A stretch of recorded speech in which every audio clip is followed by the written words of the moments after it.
네, 천준호 의원입니다. 후보님 아내는 신경정신과 전문의 맞으시죠? 네.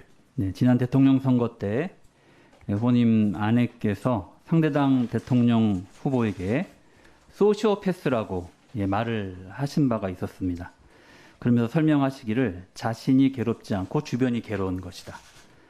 사람들에게 분노, 뒤틀림, 원한, 한풀이, 복수 이런 행위를 한다. 이런 취지로 말씀을 하셨습니다.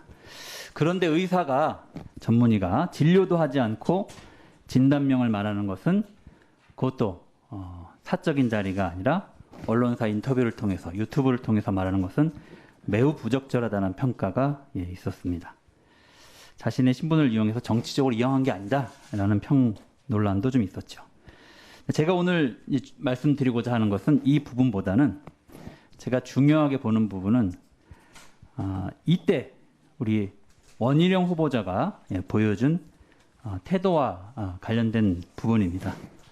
자, 영상 보시겠습니다. 사람이 아니라고 믿습니다. 이렇게 되면은 제가 책임지겠습니다. 제 아내도 못 지키는 사람이 무슨 나라를 지킵니까? 알겠습니다. 네네네네네.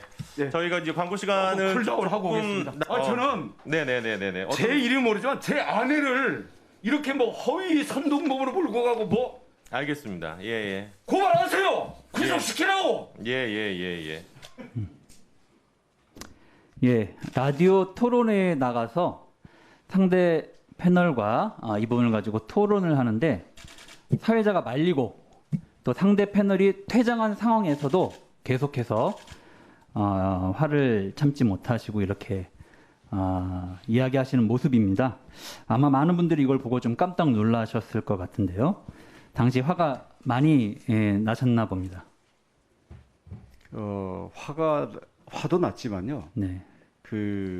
제가 그렇게 화를 함부로 내는 사람이 아닙니다. 네. 네, 알겠습니다. 그 당시에 네. 의사협회에다 얘기해서 제명을 시킨다느니 뭐 고발을 한다는 얘기를 하니까 그러지 말라고 얘기를 하는데 네. 벌떡 일어나서 나가버리더라고요. 네. 그래서 제가 하던 얘기를 마저 다 한 거예요. 그 사회자가 나가시라고 이렇게 좀 두 분을 분리시키는 과정이 있었고요. 영상에서는 그게 드러나지 않았습니다. 어쨌든 화가 많이 나셨고 분노를 조절하는데 제가 보기엔 실패하신 상황입니다.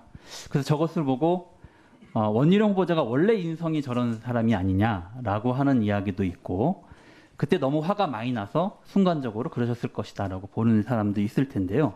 문제는 중요한 것은 그 국토부 장관이라는 자리가 여러 사람들의 이해관계가 항상 얽히는 곳이고 또 갈등이 첨예하게 대립도 하고 또는 장관과 다른 입장을 가지고 이야기하는 사람들 이야기도 충분히 들어야 하는 그런 자리인데 저런 태도를 보이시면 제대로 대화가 될 수 있을지 소통이 될 수 있을지 그리고 국토부 직원들이 장관에게 직언을 하거나 바른 이야기를 해야 되는데 저런 모습을 보고 제대로 이야기할 수 있을지 하는 걱정과 의문이 듭니다.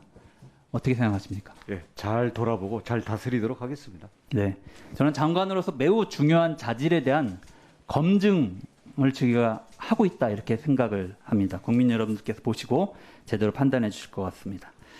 제가 오전에 이승택 씨에 대한 질의를 하면서 자료 요청을 했는데요. 아직 관련된 자료가 저에게 전혀 도착하지 않았습니다. 오전에 다른 의원께서 질문하실 때 그런 이야기를 하셨어요. 심사위원, 수조 원대 사업의 사업자를 결정하는 심사위원회 어떻게 도지사의 최측근 정책보좌관을 하고 비서실장을 했던 사람을 임명할 수 있느냐 이렇게 물어봤더니 경관위원장이라서 당연직으로 들어갔다 이렇게 얘기를 하십니다. 근데 경관위원 누가 임명했습니까? 경관위원 네, 도지사가 이승택 씨를 도지사님께서 임명하신 겁니다. 네, 임명하셔서 그 자리에 들어간 겁니다. 그리고 만약에 원래의 규정대로 전현직 공무원은 심사위원회에 들어갈 수 없다는 규정만 있었어도 당연히 이분은 제척되었을 것입니다. 다른 분이 들어가셨겠죠. 근데 이유를 알 수 없는 이유로 심사가 있기에 수일 전에 원칙이 바뀌어서 전현직 공무원도 수조 원대 사업의 사업자를 결정하는 이 심사 자리에 심사위원으로 들어가게 되는 겁니다. 자, 어느 누가 이 심사를 공정하게 보겠습니까?